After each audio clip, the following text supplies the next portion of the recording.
По стопанството и јавните комунални предпријатија ја гледаат струјата од Бугарија како сламка за спас.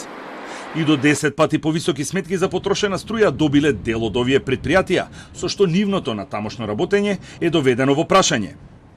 Пумпите нема да се исклучат, бидејќи уставно загарантирано право на граѓаните е пристап до вода, но затоа вработените во овие 90 предпријатија, а тие се околу 15.000 на број, ќе се соочат со недостиг на средства за исплата на плата.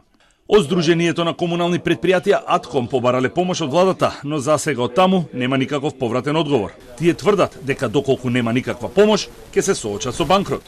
Како можно решение за оваа состојба или да не се случи граѓаните да плаќаат повисоки сметки, Атком предлага под еден јавните комунални предпријатија да плаќаат струја по единствена цена за киловат час 5,28 денари, како што плаќаат физички лица, односно во блок 3 максимална опција без пресметување на ефтина и скапа тарифа. И под 2 финансиска помош од државата покривање на разликите помеѓу планираните и фактички настанатите трошоци за електрична енергија.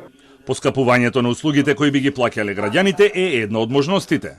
Од она што можеме да го забележиме, нормално трошокот за електрична енергија, како што кажаве, 10 пати поголем. Не верувам дека цената би била со 10 пати, но веројатно во рамките би се движела 20, 30, 40% на сметките.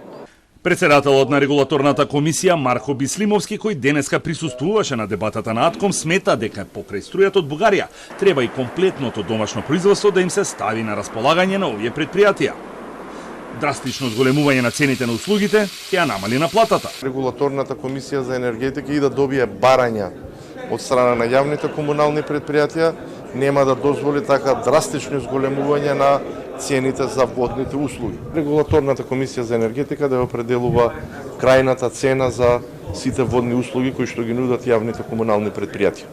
Едно од решенијата за надминување на оваа состојба е и намалување на загубите во мрежите на овие јавни комунални предпријатија кои во моментов се 65%, што е екстремно високо и прави проблеми во нивното работење и ликвидност.